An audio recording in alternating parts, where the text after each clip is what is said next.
chat groups are filled with about fucking soccer. I'm like, oh my god, just kill me now. Listen, soccer is the most interesting thing in the world. Okay, Yeah, and we are live. and I'd rather die than watch soccer. But okay, sure.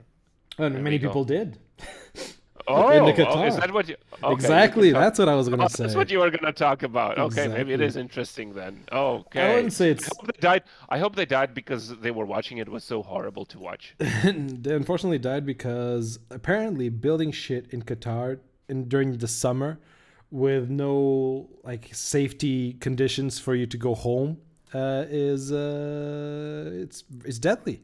A lot of people, Oh, and they had like like polite slavery laws in Qatar, which was we ah, need. Obviously, Qatar is a tiny country, and its workforce is non-existent. So they have to import a lot of people, mainly from India and Pakistan and all that shit. And the way they do it, it's not like come join this amazing work opportunity. The way they did is, yeah, come here for work, build this shit, and while you're here, we'll take your passport. Just okay. for safekeeping, so you don't venture off and tell people that Qatar is bad or whatever. So as soon as they have Ah, their passport, they shove all the workers into, or most of the workers into like some sort of ghetto. It was horrible conditions, like 20 people living in one house, a shared bathroom. With some people didn't even have like a shower or anything. They just go by the sink and clean themselves if they wanted to. The conditions were horrible. They didn't have like maintenance to clean even those places, so it really looked like a third world prison. And after we had that nice, joyful, resting experience, you go again to the Qatari heat, building stadiums in record-breaking time, and a lot of people died of what Qatar officials said. Oh no, they just had a bad heart. Just died of natural causes. it's interesting. That's what you wanted to talk about. Well, I wanted to bring it up. That I was familiar with, and I did watch the what's the name of his that guy tonight last week tonight Yeah, with with John the Oliver. yeah, I did watch that about the Qatar, yeah.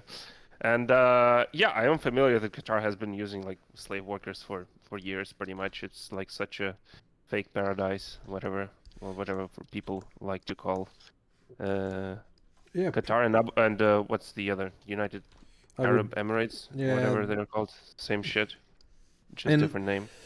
it now to bring it back to football, it brings me a little bit of joy, even though it probably the family is that the people that lost their loved ones, they don't give a shit. But brings me a little bit of joy that all this corruption to make the World Cup in Qatar, a country that is simply A, it doesn't have the football history, B, it doesn't have the football infrastructure, and C, just didn't have the football quality to host the World Cup. And when the Qatari were there, they were a team that got immediately knocked down.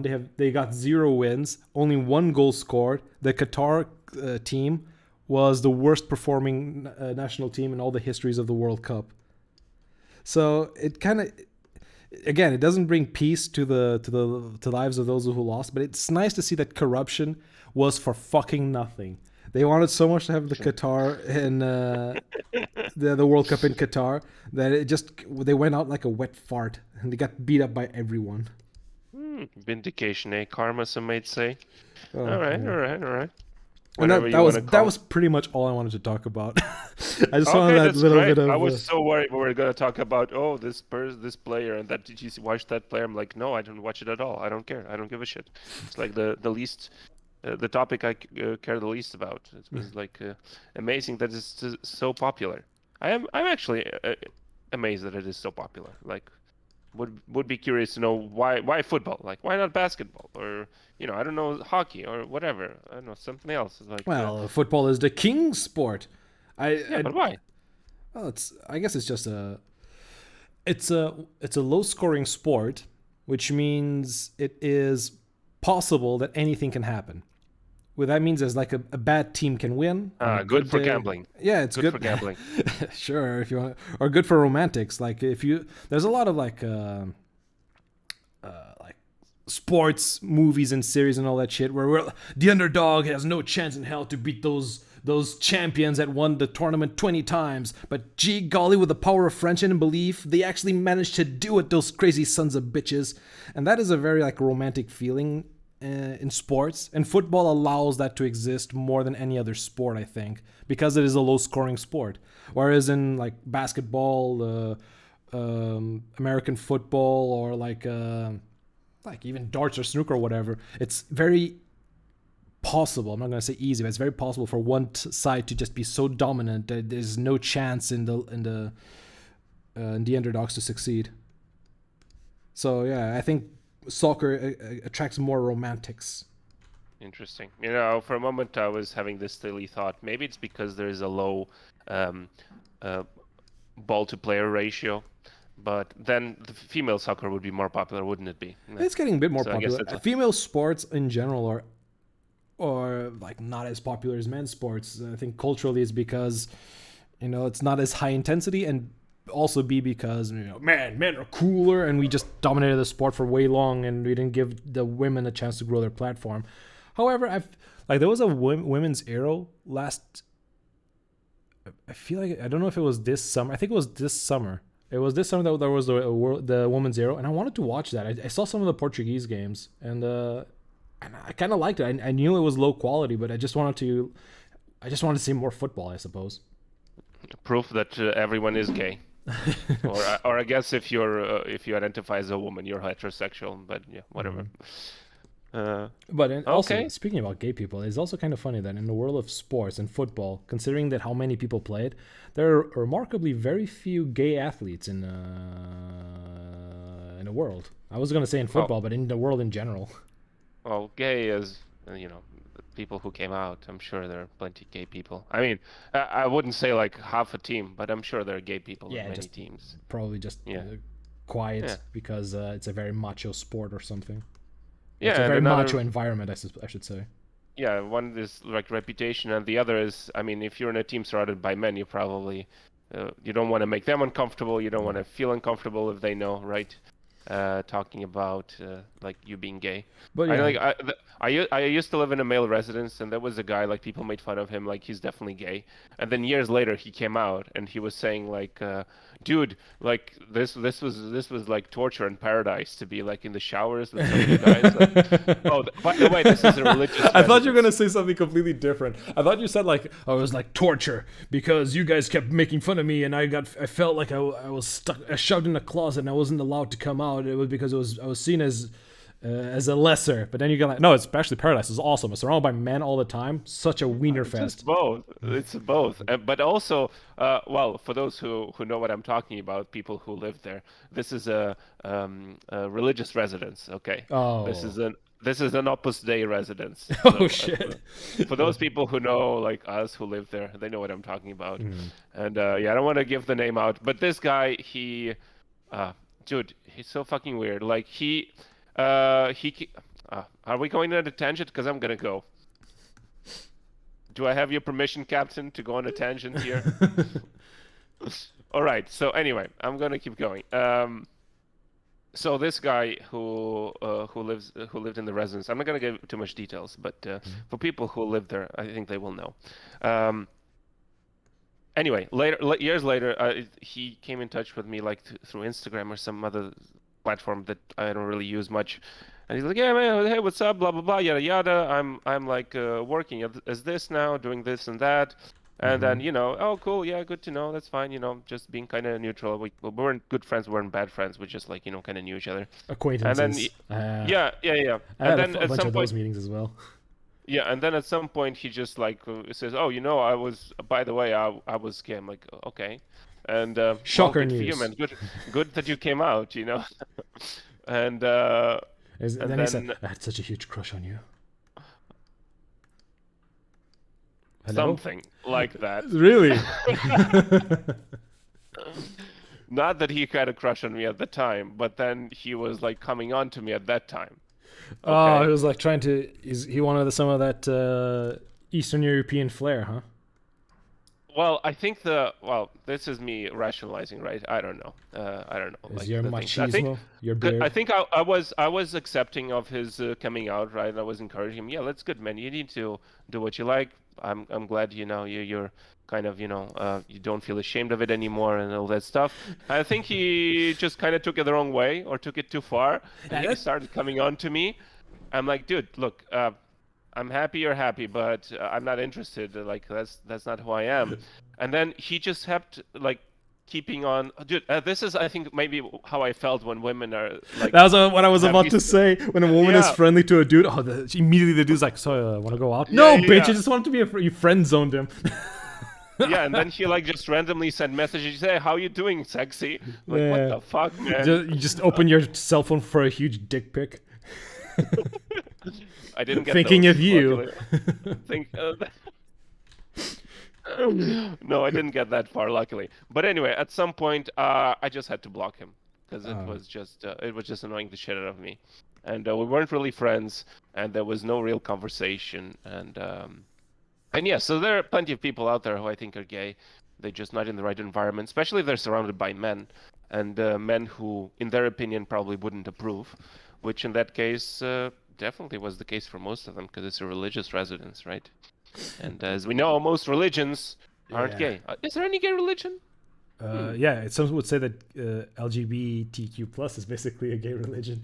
Now, let me just okay. go to chat because Alex is here and Mr. Mickey is here. Hey guys, thank you so much for joining. Alex made the joke that your friend just wanted to take you to the sauna. Let's go for a quick trip, as friends, let's just get sweaty and naked together. And then he says, I know this guy that's like, everyone hates me because I'm gay. Like, no, bro. Everyone hates you because you use a pretext that you're gay to just fucking grope every woman in school. One of them super.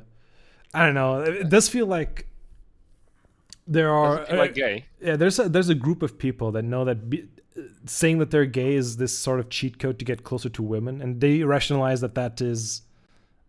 That is like cool, like to be creepy that way.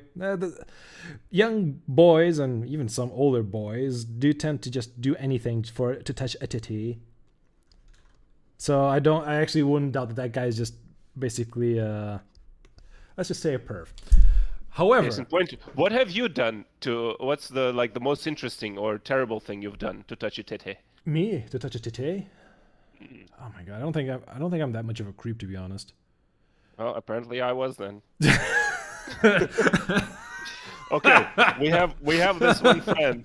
We have this one friend, and I don't know if she listens, but she loves to tell this story. Like, honestly, I had forgotten, but I believe it to be true because this is something I would have done, and I had done. Okay, but anyway, she tells this story. Like, when we met, the next day, Jay just came over to me and said hi, and literally grabbed my boob, and I was just so shocked and just surprised by the confidence and just exactly. Jesus, are you married now? Because I think some cultures, when you do that, you immediately, he is the chosen one.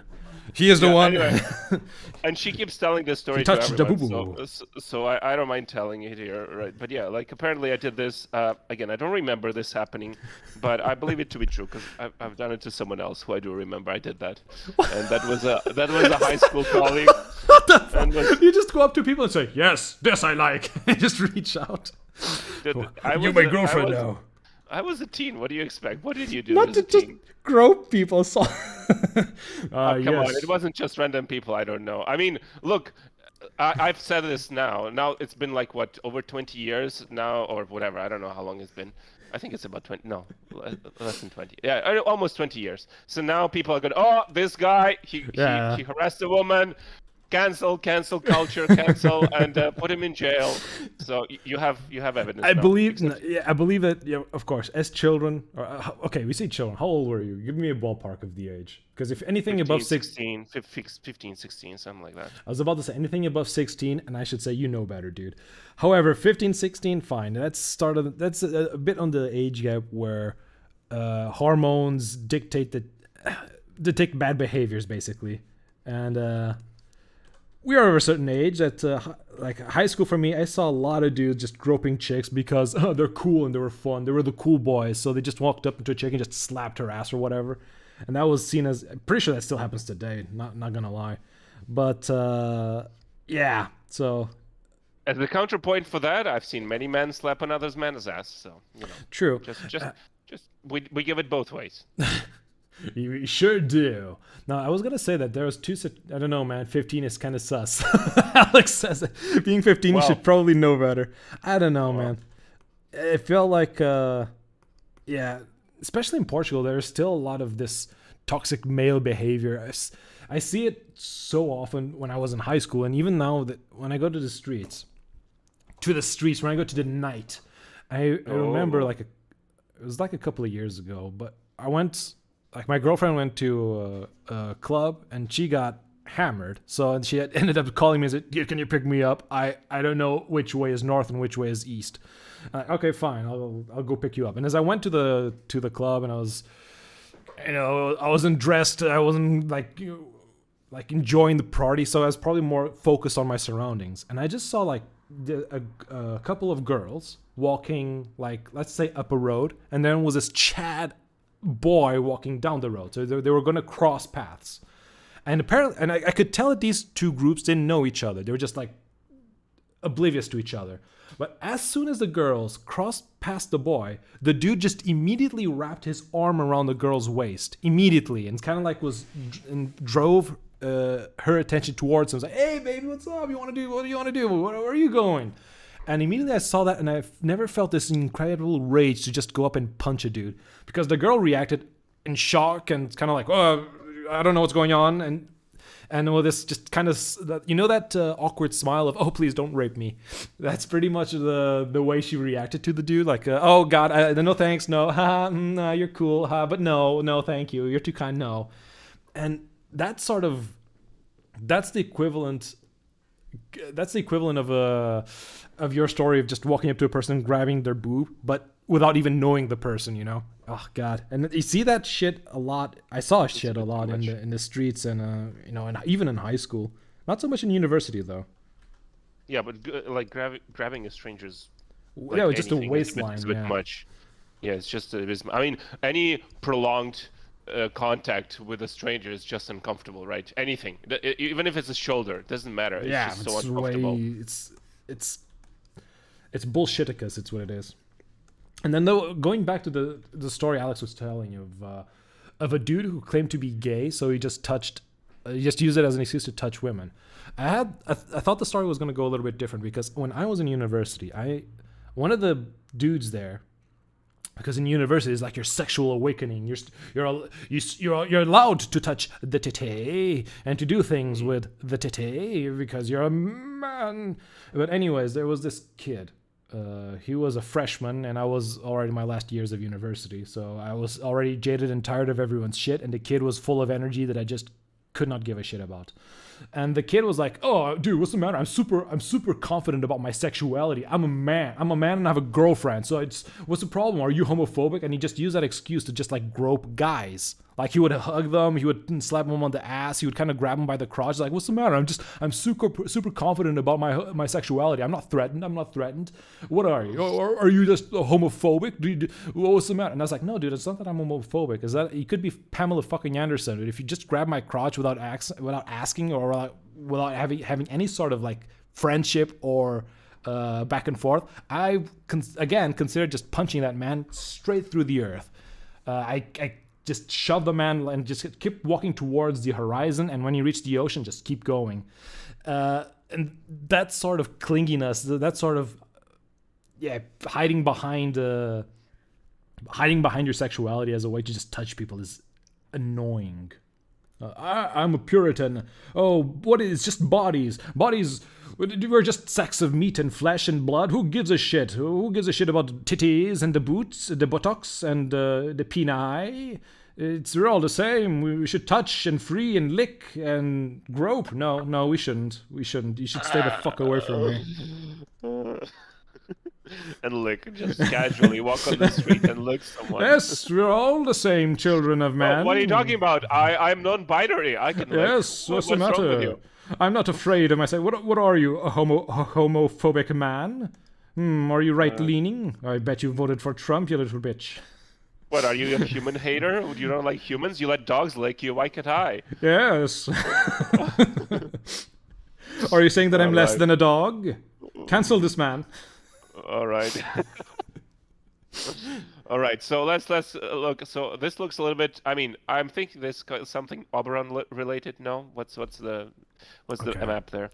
Oh, that's a really good topic transition over there. Let me just read Alex's final line there. You know, Seb, there's a similar philosophy here where you can be cool with your sexuality and touch your friend's ass all the time, but if they don't like it, you just stop. Yep, it's the whole rule. That applies to everyone, not just friends. If you touch someone and they're like, dude, I kind of don't. Kind of just don't. You should, oh, sorry. And then you just back away. And it's all fine. Going back to what you were asking, Mr. J, about what I'm doing right here. So I wrote a big book, right? A big fantasy book. And I made the map of the world. And I've made that map quite a long time ago. And since then, when I made the map, I only did one continent. I'm just going to... Let me just. Can you give me a minute to take a look at it for reference? I'll bring it so I can compare what's different. Sure, I can even. Sure, we can do that. While you do 30 that, seconds. 30 seconds. Be right back. In the meantime, I'm going to do the same thing on my side. I'm going to show you guys, for the audience, the map that it was before. I changed a few things, but not too much. And most people don't know about my book, so this map will be gibberish to them. But by comparing it the side to side, you can realize that I've changed the map for some god fucking shit. Where's the old map? For some reasons, for some geographical reasons, that was pissing me the fuck off. And the reason why I'm doing this is mostly because I kind of want to rewrite the first book. Oh no! So when you're holding the book you're holding onto, Jay, it's basically going to be a relic. Oh wait, what does that say? I learned this term recently from what's the name of that show? Rick and Morty. Retro continuity. Apparently, it's a thing. Are you retro continuing the whole book? Just retro continuity is when like they say that's something that wasn't like always has been. So, you know, if there is something in your narrative that you don't like, you just change it as if it has always been like that in the past. Does that make sense? Yeah, I don't... That makes it seem like you do that during a story.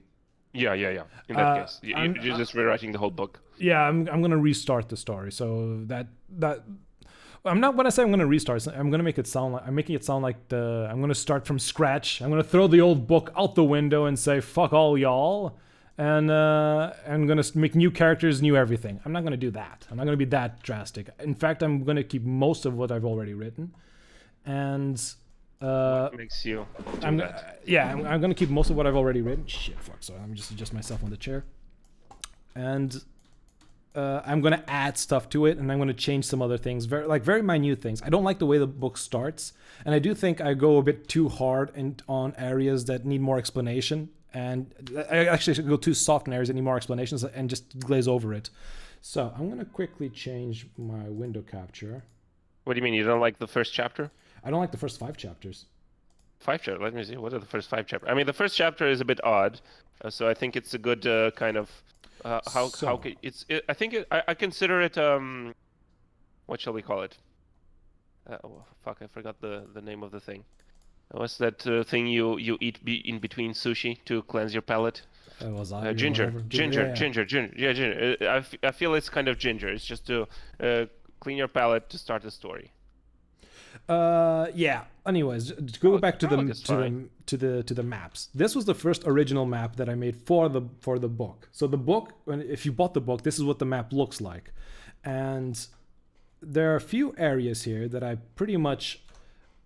changed on the new map that I'm going to show you guys in a little bit. I'm going to first just highlight it so that it's easy for people to see.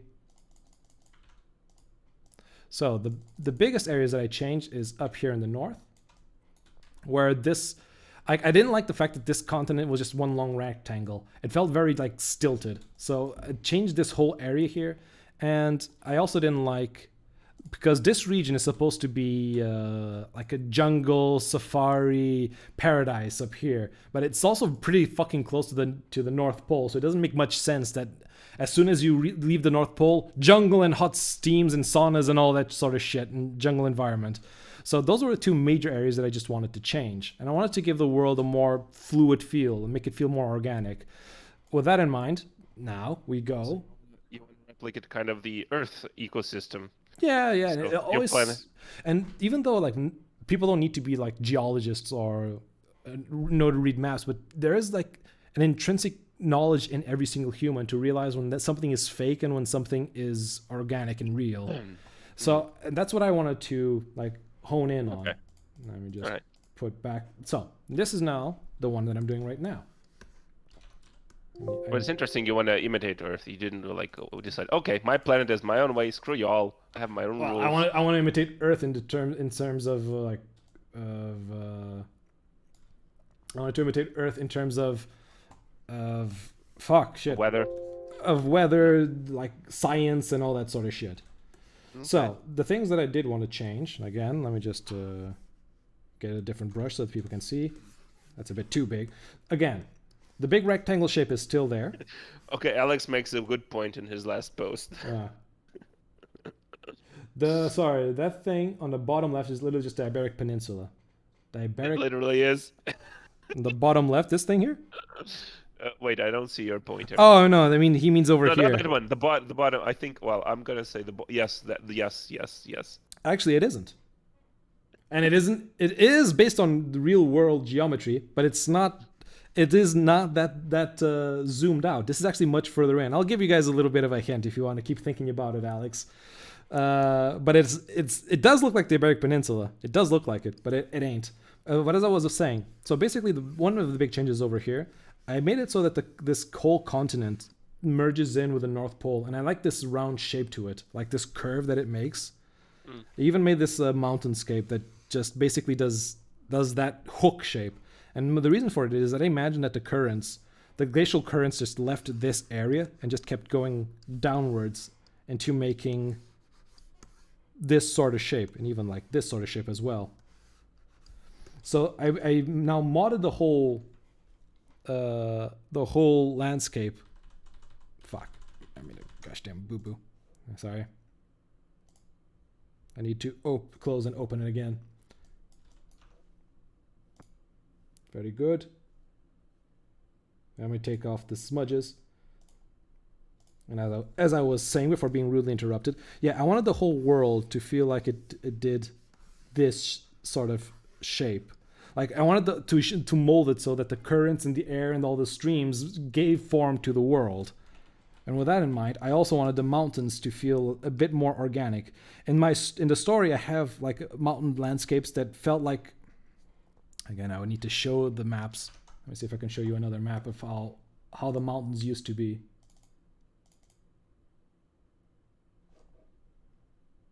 Okay, yeah, sure. This works. I'm gonna quickly show. Yeah, this was the map that I mostly used so I realized where the mountains were.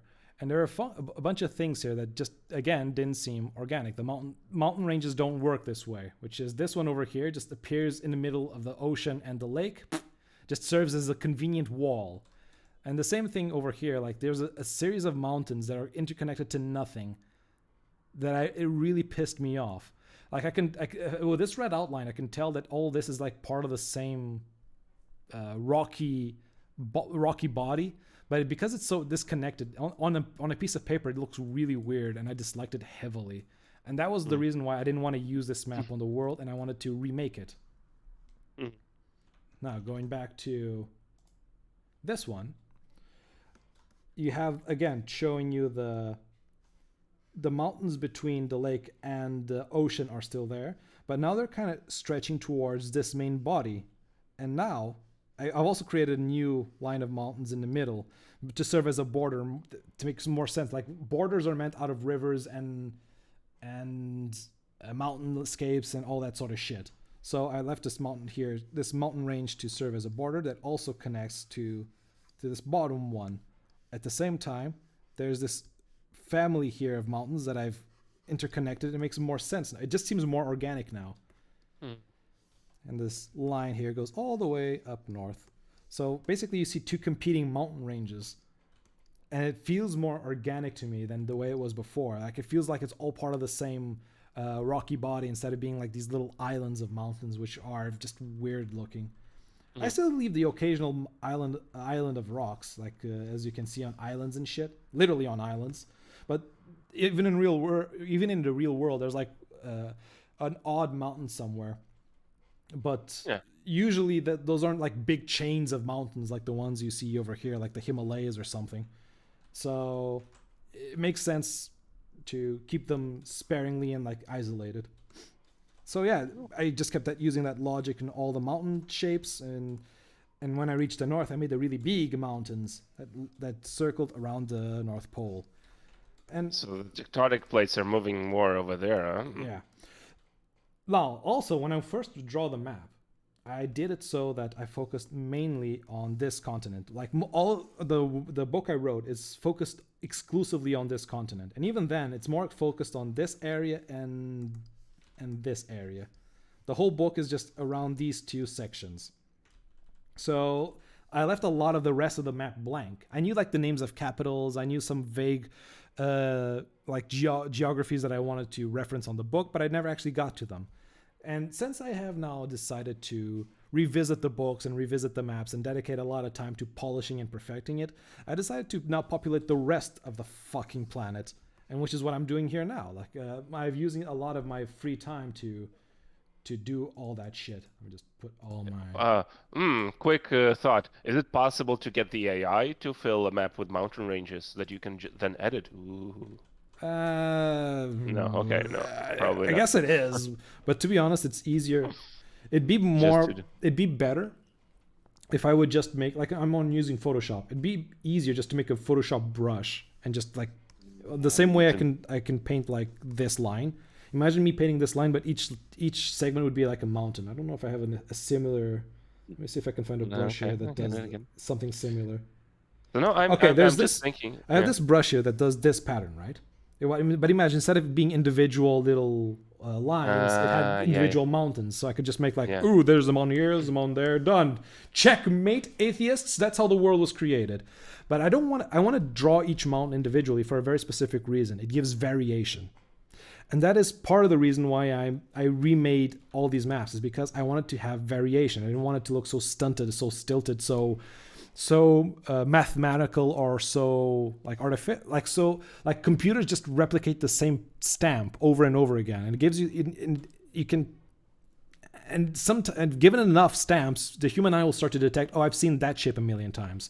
Whereas if I draw it by hand, eventually, even if I draw the same thing twice, like if I draw this shape, the same, yeah, like it isn't the same. Like they both have different variations, even though they have the same general shape of a triangle with a wavy line going down the middle. But the fact that you're doing it by hand, it gives enough variation that it looks handmade, which to be honest, it is.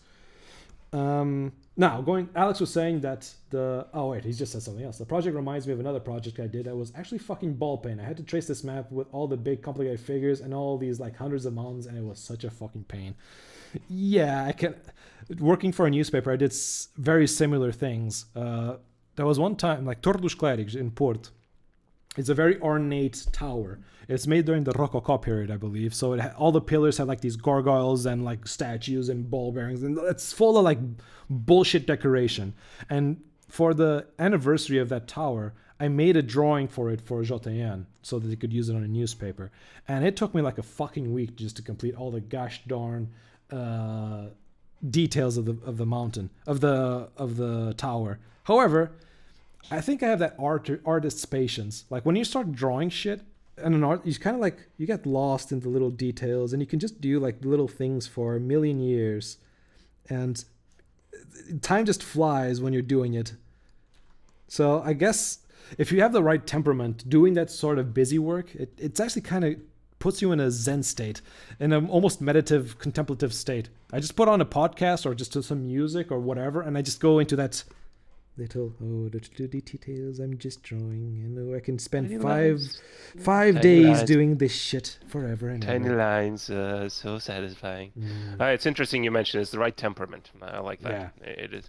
You need the right temperament, and you need to know what kind of person you are. That's why when people say that, anybody can be an artist. Technically true, but you do need to have a certain temperament, just to repeat the goddamn word. Yeah, it's true. Because I was painting miniatures, and I wanted to have an army and wanted to have a quick and easy job where they all look the same, or same-ish, little variants. Mhm. And it was interesting. It was an interesting process. But then two things happened. One, I was bored out of my mind, or not bored, but just uncomfortable, just sitting in Yeah. the same position, doing it all the time. Oh And the yeah, you second thing do that get the happened, stiffies. and the second thing that happened is like I wasn't happy enough with just having a generic, crappy looking thing. So I added more details, and that took longer. And then that made me like, oh my God, this is never gonna end, is it? So anyway, it was like 12 figures, and no, 16 figures I painted, and then I have 12 more that are kind of unfinished or mostly finished. And then I have two other armies, so 24 more figures, and this has been for a process of like 3 years or something. Yeah, yeah, that's my problem when I start like developing board games and shit. Like as soon as I start the board game, like creating one, like the amount of work gets exponentially bigger the more shit you add to your board game. Like, oh, I want to make this relatively simple, like almost like a chess game. Easy, done. But now I want it to make so that each time you move like your peon up a square, the peon changes into 8 possible configurations. Then you have to draw 8 different configurations for that peon to take shape. And then you want after it takes a new shape, it gets new abilities, and you want to draw cards for each new ability. So I always feel like I reach a killing Then point. you remember, oh wait, that's just the peon. I have a few other pieces that have to do that, right? Yeah. And then you realize, oh shit, I just gave myself 2 lifetimes of work doing a fucking board game. I either hire people to help me do this, or I'm never going to finish within my lifetime. Man, board games. I always get so sucked into wanting to buy stuff, and then I think I just need to find actually time to play certain games, and I just really, really, really, really want to play campaign games. That's what I really want. Yeah, these are And I gosh have, darn fun. yeah, No. and it's so difficult to have consistency when a single group to have it. I'm staring at 2 board games right now: Gloomhaven, Jaws of the Lion, and Star Wars Imperial Assault, and I just really, really, really wanna like get this going. Oh well. Anyway, getting Go- distracted. So, Going back just to something Alex was saying about this looking like the Iberic Peninsula. It isn't, but it is a peninsula that we as Portuguese people are quite familiar with. This area, actually, even Alex should be very, very familiar with this because he's from this region. Over here, my friend, I think is Évora. This is Setúbal, and over here you have like Odmir or whatever it's called. All these are very Portuguese influenced geography. And of course, I ended up early. Like usually Portugal would keep going south, and here would be Faro. And this would be the border with Spain, I suppose. And over here is Lisbon, but I destroyed that part because fuck Lisbon. And yeah, then I changed the geography too much over here for it to make any more sense. But yeah. Ah, fuck, I fucked up again. God damn it. imitation is the highest form of flattery. It's not imitations. Sometimes using real world geography, it really helps you putting up a template, just something to work with, something organic that looks natural. Nothing looks more natural than the real fucking life. Then I just, using that principle, I just changed until it's something for me. Like everything about Oberon is taken from Portugal. If I'm not mistaken, this area over here on the top right, to see if you, I don't know if you guys saw me drawing earlier. Now, this area on the top right is Bragança. You can see that this shape here is where Rio Douro passes by, and over here would be Spain. Further down, I do think that this area is more resembling to Castelo Branco. This whole I just always thought that the weirdest thing, like the most Portuguese thing, was the Serrador belt. The Serrador belt. That's like that has to be Portuguese. Come on. The name? Serrador. Yeah. Serrador. It was not on purpose, but yes, the whole region of the Serrador belt, which is this area right here, has very Latino influences. Althras, which is this country, has a lot of al sounds, which is obviously Moroccan and from North Africa, but we use it a lot in Portugal. There's a lot of regions in Portugal that have Algarve, Algesur, and all that on. And over here, on this country in the book is called Namor, has a lot of more Spanish sounds. It has a lot of sounds. Jorro, Vilhom. And and I made that this relationship between Altres and Namur is very similar to Spain and Portugal. So I picked up those names again, and I used those pronunciations that sound similar to you, like Serrador, and I translate it into fantasy. Like over here, these two countries, which is Rudai, for a moment there, I forgot my own fucking countries. Rudai and Groclaw. So you can remember. You're not supposed to remember all those things, man. Rudai and Groclaw. These have a very Germany and Polish feel to them. If you remember some of the characters from Groclaw, which is one of the main characters, called Kailin Kizro. I don't actually know how to pronounce his name, Kizro. That is a very Polish sounding name. And one of the biggest compliments I had was here in this northern region, which is basically just ice and hell and all that shit, I used Icelandic sounding names. And I have a friend of mine from Iceland that was basically, dude, I was looking at this region of the map and all that shit sounded like something that I should know. And it means nothing, but it sounds like I should know it. Kind of like the Serrador feeling that you had earlier. It's like, yes, good. That's the feeling that I wanted. I'm just going to go back to the chat. So where is Toy in your world? He's got to be in the reference somewhere. He's too powerful to exclude. Unfortunately, I have not included Toy yet. Toy is, for those who are unaware, is a Portuguese, I'm going to say celebrity. So, Jay, you there? Hello? Yeah. Sorry, I was just like, I'm gonna engage with Toy. I've heard the name. I have no idea who that is. I don't think I care. I don't think I want to know. No, he's just Pimba. Yeah, pretty Pimba, much. But, yeah. He seems to be a good sport, actually. A fun dude. But yeah, I'm going to say he's not the type of musical genius that you probably are willing to consume or listen to. Well, I guess Pimba has a bad name, right? But I'm not a fan. Just not my thing. Nah, samesies. Yeah, I don't really think that I have much musical taste. I'm like, just whatever. I feel like I'm going to be calling it quits soon enough because I got 15 more minutes. All right. Yeah, fair enough. I wanted to ask how long you have as well. Yeah, that's good. 1 hour is good. Let's keep it short and sweet. So yeah, I wanted to rewrite the whole book. Oh, also, this is Artistry Podcast. Hello, guys. Welcome to the Artistry Podcast. My name's Sev. I'm Jay. Yeah. This is an Artistry Podcast where we talk about all things related to artistry and art and all that sort of shit. Thank you so much for watching, and I might as well, with 15 minutes left to go, I think it's a good time as any to say that I'm going to be calling it. Before that, just so I just realized that perhaps this book that I own is perhaps is going to be a huge relic in 20 years, huge investment, yes, and I'm yet to have it signed, and as far as I know, this is the only copy ever sold by Amazon Japan, and I think it's stamped here. So I should probably get it signed. And dude, if it sells for 20,000 euro, I promise I'll it will never sell for that much. It is going to be a pretty rare. I guess it's going to be a pretty rare book. It says printed in Japan. It says printed in Japan on the back. Japanese version. Now people are. Yeah. Alex on chat is going to like, fuck, I'm going to order one from Japan as well, but I'm going to make it delivered to Portugal. Oh shit! I gave my plan away. Oh no, there are 2 copies now. Burn them all. Burn them. Oh god. All right. We're going to control price and demand. Listen, I've never signed your book because I've never been in the same room as you for a long time. Not yet. Not yet. Yeah. But I will sign it for sure.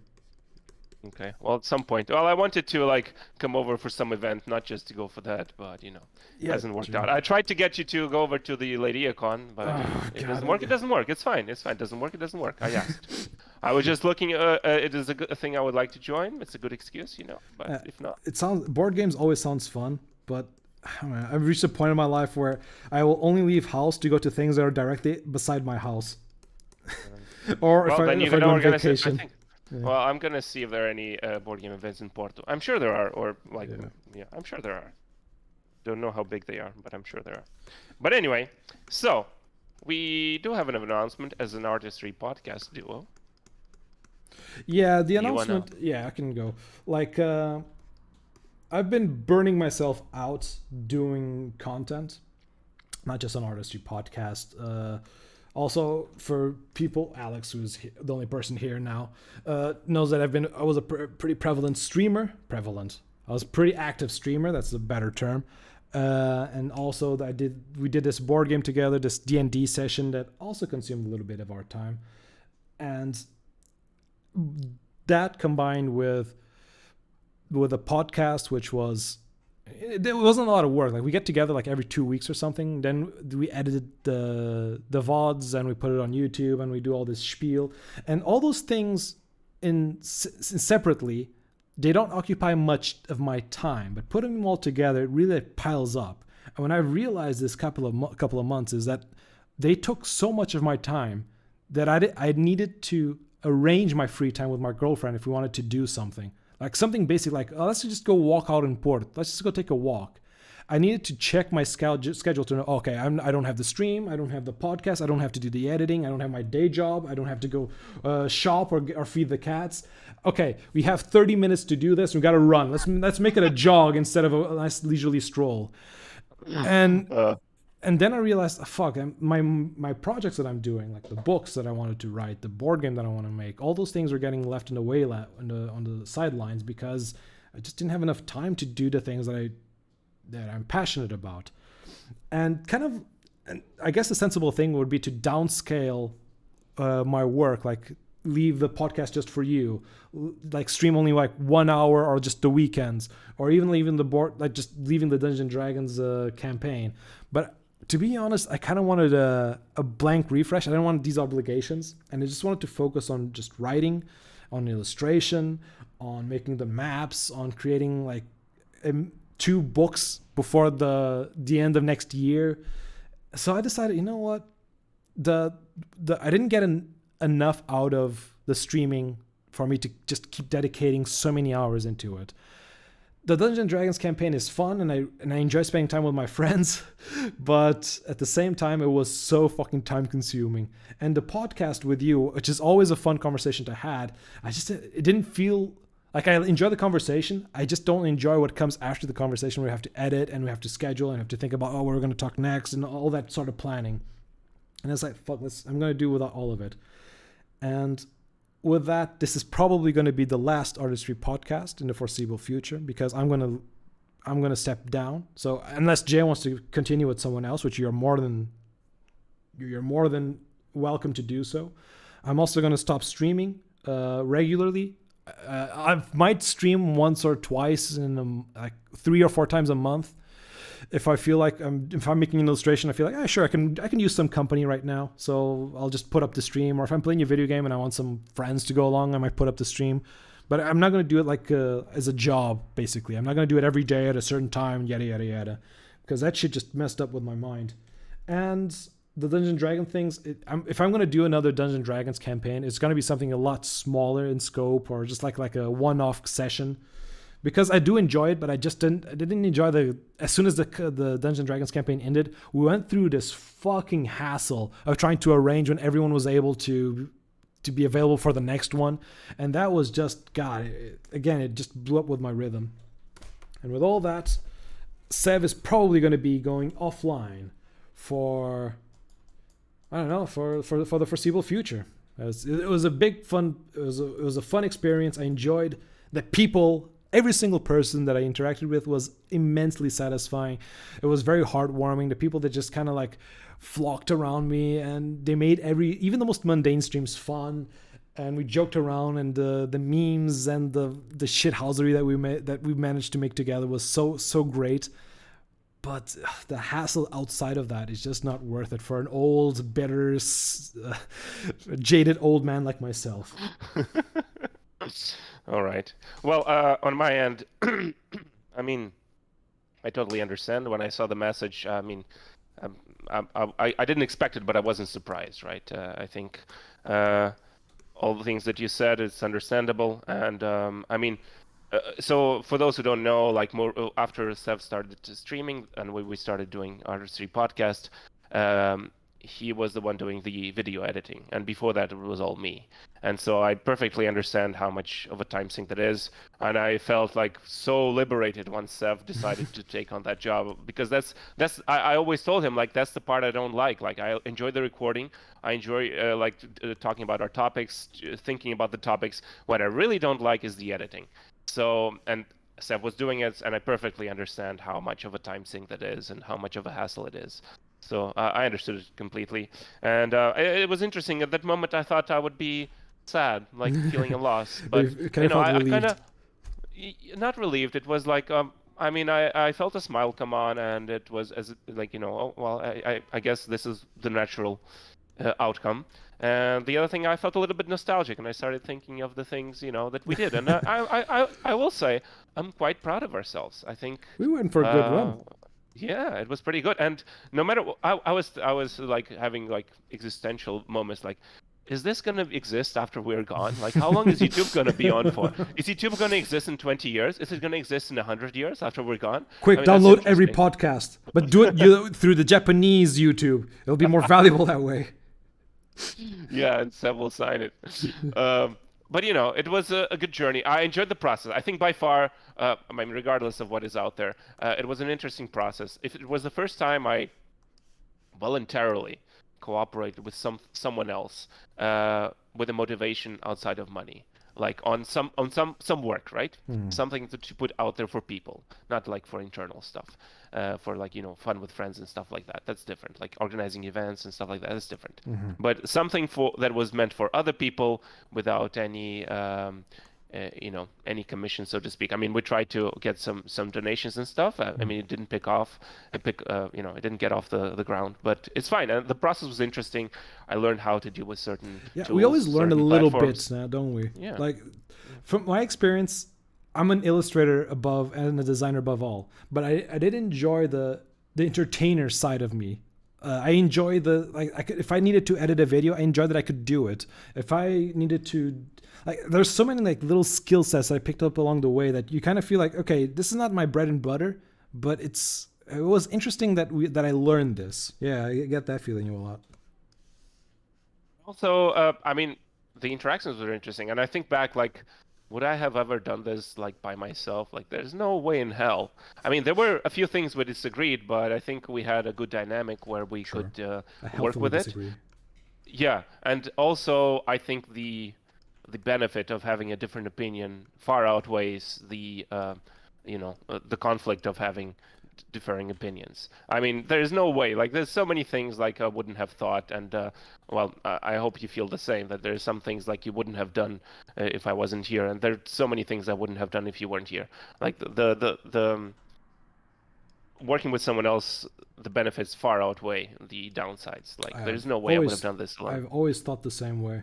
So we had this conversation a long time ago, where like you hated working. Well, hated. I'm putting words in your mouth, but I remember you saying something to the likes of, "I didn't enjoy working in group projects because I always felt like there was always an asshole that didn't do anything," and I kind of pushed back on that idea. It's like, oh, but collaboration is like one of the best forms of sharing knowledge, basically. But I guess you need to find people that have a like-minded skill set to you, or a like-minded personality to yours that can communicate better, I suppose. I would add to that in the case of group projects, that was a forced, Yeah, even that I a didn't forced mind that cooperation. much. Yeah, but in this case, it was voluntary, and at any point, any of us could have left. And this is the moment. It's been what, like 2 years? I don't know. It's been Yeah, it's like probably 2 years, I about think. that. Yeah. Yeah, about 2 years. It was kind of the COVID baby. This is our COVID baby. Sorry to your girlfriend. She That maybe. understands.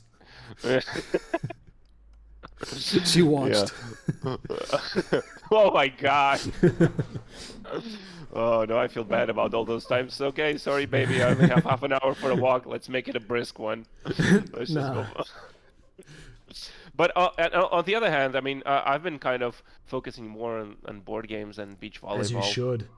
Yeah, although I got a little sick and recently, but still, like, and I think, like, there are other things that I also want to do, and maybe I'll do some things, maybe I won't. Who knows? But now I have the The kind of freedom. the more mental space. I'm not gonna say like time, because I did have time. There's a lot of time. It's just That's a how you good organize question. That's a yourself. good statement, actually. The mental space. So it really feels like that, because doing all this shit that I just said that I was doing, I exhausted myself not because I didn't feel like I had enough time. I feel like I exhausted myself because I'm an introvert and I needed like my alone time just to organize my thoughts and who I am. And if I don't have that, I kind of do malfunction. And I guess I did too much and I malfunctioned. So It's yeah, just overload. yeah. Yeah, perfect. I mean, I agree completely. It's more of an overload than, because at some point you just want to kind of zone out, right? Or Just let look your at a thoughts wall flow. for 8 hours.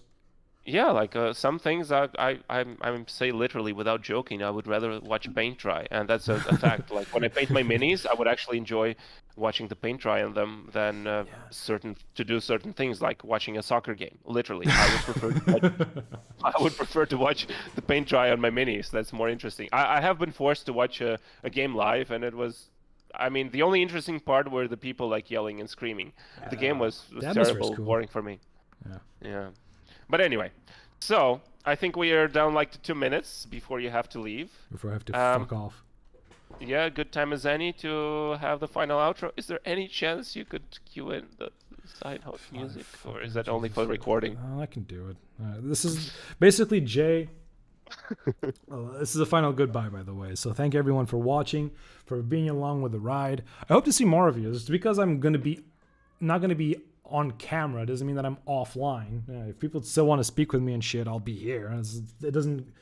I'll still like to be part of a conversation friends group. I'm not gonna like take refuge in a solitary mountain in the middle of the abyss and disappear forever. But thank you everyone for watching. Thank you everyone for listening. For everyone for believing in this project, who enjoy this project, who just likes to hear us banter. And I'm sorry that I couldn't do it for a little bit longer. But who knows? Maybe it'll be a holiday special in the future. Who knows? But I've been Sev. Oh wait, just before we do that, just on my end, yeah. So on my end, I'm not sorry. I think this is a good journey as any other. I quite enjoyed it. I really hope you guys enjoyed it as well. Yeah. So I just not sorry, but yeah, I really hope you enjoyed it. It was very fun for us. True. And that was. yeah, with that, I am Jay. I'm Sev. Artistry podcast. Signing off. Indefinitely. I've played the music. You can't hear it, but it's playing. It's very sad. Okay. It's very, very sad. I'm just gonna leave it. Listen. Yeah, I'm just gonna listen with a cat in the background. I'm just gonna like forlornly look at the cat. We'll just let Sev talk about how sad it is. All right. Well, guys, that is nice. I like it. You're listening. Definitely. Yeah. That's perfect. Actually, you should edit the song in. You should edit. I'm not gonna edit. I'm just gonna leave it as it is. But can you put the song in anyway? Yeah, it's on the stream. Oh, it is? Oh, because I have it off, yeah, because I'm hearing you live. Okay. All right. Even the cat. All right. Even the cat, like my cat is on the background, and he's kind of just looking down at the ground, like all sad. Right, I'm gonna shut up now, let you have the moment until the end of the song, and then I'm gonna leave.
Alright, song's over. Fuck off. Ugh. Oh, the song is not over. It's still going. God damn. Alright, Esther Abrami, whatever your name. Remembering her. Esther Abrami. God, it's gotta suck to be remembered through a free song on YouTube. Well, that's it for me. Like I said, this is Sev. It's been a pleasure.